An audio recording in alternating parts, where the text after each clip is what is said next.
A lot of people say to me in the comments, I must be really brave, or I am brave, to do this lifestyle, living in a van.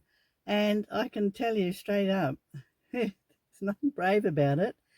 If you're pushed to a certain limit, whether it be lack of funds or whatever, you'll jump. And that's what I did in the end. I just jumped. I'd been planning it for a long time, thinking about it, and finally, financial position forced me into it. But I think there's 5 key questions that you should ask yourself if you're considering moving into a van, say for financial reasons. So you're perhaps not really wanting to do it. It's not an urge. It's a need. Um, or if you've always had a hankering for living this kind of lifestyle, but you're afraid to make that plunge, these are the questions that I would ask myself. Now, don't be too hard on yourself. If you get some and you say, oh no, I want you first of all to consider thinking about what forms us, our characters to start with. Our characters are funny things. They're developed from a past experience of life traumas. Usually they're the ones that impact the most. And funnily enough, it's been proven now that we actually hold ancestral DNA. Now that too can come into play. So when you answer these questions to yourself, just reflect on, why are you saying that? Just consider it before you disregard the whole rest of the test. Think about it. What's made you feel that so strongly about something? And you may be surprised to find that it's something that you've carried on from your upbringing. Your parents may have said it, your grandparents or friends, and your past experiences, your own experiences, have formed this. And it could be an untruth or something that needs to be looked at again, because quite often when we review a childhood experience with adult eyes, we see things in a different light, and it might be something that you can actually comfortably change quite quickly once you realise where it's coming from. Now, I think these are in no particular order, but do I need a large space to live in? Now, the first 3 that I'm going to say here really have to do with consumerism. Always get that word wrong. Um, right from the late 40s, because of worldwide events, we had been make do and mend kind of mentality in the European world and in the Asian world as well, probably. Um, and it wasn't until after that that we started to get bombarded with products, utensils, appliances that would make our lives easier. And it could be vehicles, it could be homeware. There was just a mess, and we're all aware of that, I'm sure. And so, therefore, to accommodate all those extra items that we tend to buy these days, we needed a bigger house. The houses that my ancestors came from, the animals and the people were all sharing just about a room. So that's the first thing. What size space are you comfortable living in? The second one is, do I have a few favourite clothes?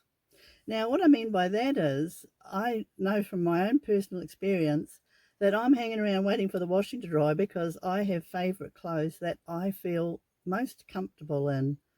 And those sort of clothes are the ones that you're regularly using, and there'll be some in your wardrobe that have probably been hanging there for a year and you've not touched. That tells you something. I found that I bought way more too many clothes into the environment. I thought, oh, I need, this, I need that. But I had to, and I'm still decluttering and getting rid of some clothes because I just don't have the occasion to wear them. And because you have to consider too that living in a van, your lifestyle changes somewhat, and so your clothes accordingly. And whether you're working or your, if you're just working from your van, you're not going to need the kind of the cooperative type clothing that you might need. Now, the third one is, do you love cooking or not? I grew up, again, my DNA, Irish and Celtic ancestry, where food is the kind of the hub of the home, and always having food for people who might turn up, or for your family. Cooking was important. It's an important aspect of our life, and food is an important aspect of most of our lives. Now, if you want to cook big meals, you have to consider, you may have to change your old favourites. Like doing one pot cooking is much more practical in a van than having a huge kitchen with many appliances, space, and cooking methods. So consider that. What are your personal favourites that you are going to find difficult to cook on a hob? Therefore, you may need a bigger kitchen than I have, for example. This van came with a 2 hob, but I tend to get away with most of the time just cooking on the one. It's all about timing, having one thing prepared, settling, while the next side of the dish is being prepared. I used to love making chocolate eclairs and things like that. And did a lot of baking and lasagnas and type of things like that. But what I've found since I've been in the van is I've actually enjoyed the process of actually just going out and buying what I fancy, and it's just one slice.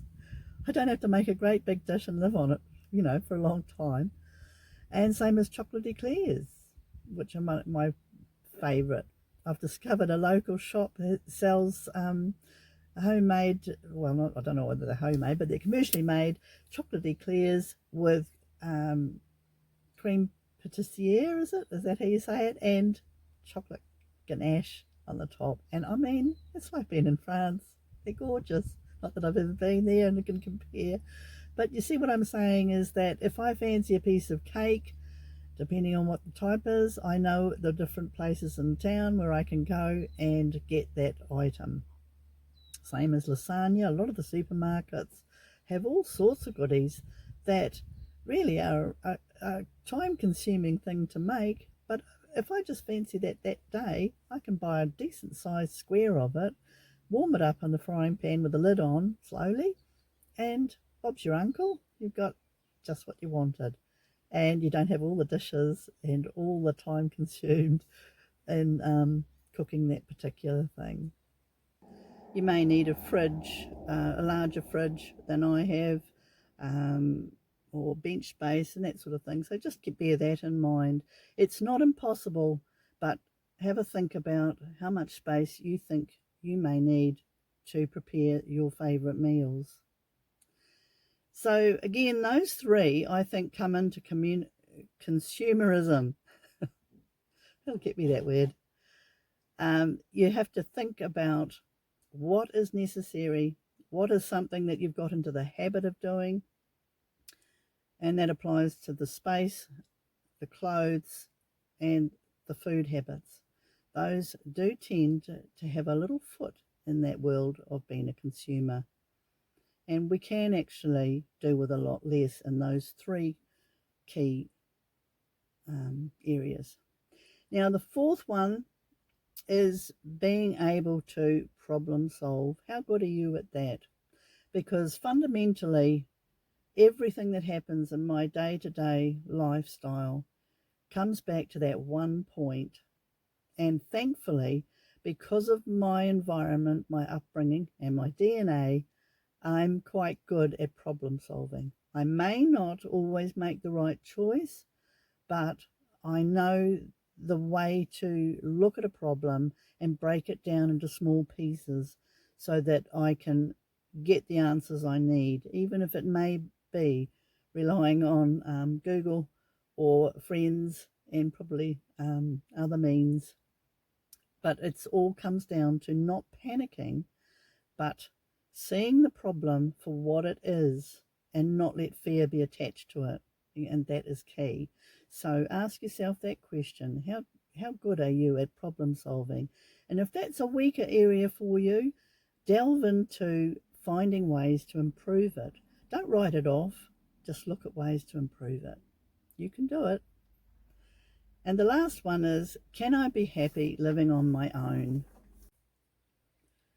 I think living in a van or that type of lifestyle naturally attracts introverts. I noticed all of the ones I watch on YouTube, I can relate to when they say certain things. I think, yes, you're an introvert. We recognise each other's little ways, don't we? So I think it goes without saying that it's ideally suited to an introvert. But that doesn't mean to say an extrovert can't enjoy the lifestyle as well. You just do things but different. I like to retreat to my van and enjoy it. So therefore, I'm very happy living in this solo lifestyle.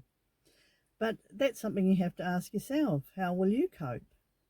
How will you find a way to be with others when you need to be? And I know there are lots of groups of people that feel that way who travel in convoys and groups, and you just meet up in Facebook pages, and there's ones for women, there's ones for couples, there's ones for every type. And of course you can also have your pets along if that's something that you would need to keep you company. And there's certainly lots of ways to do that. Lots of information out there to be able to accommodate that successfully so that the animals are happy and you're happy, and that's what counts. The other thing is to rely on emergency services and all sorts of other people who are there to call on when you need them, because a lot of people do feel isolated and they're fearful of having a medical emergency and not having anyone around. And there's lots of ways around that too.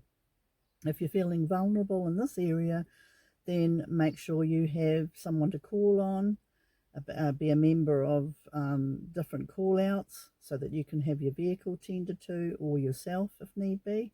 Like, for example, I'm a member of the Ambulance Association in New Zealand, so therefore I can call them from anywhere and hopefully they'll turn up.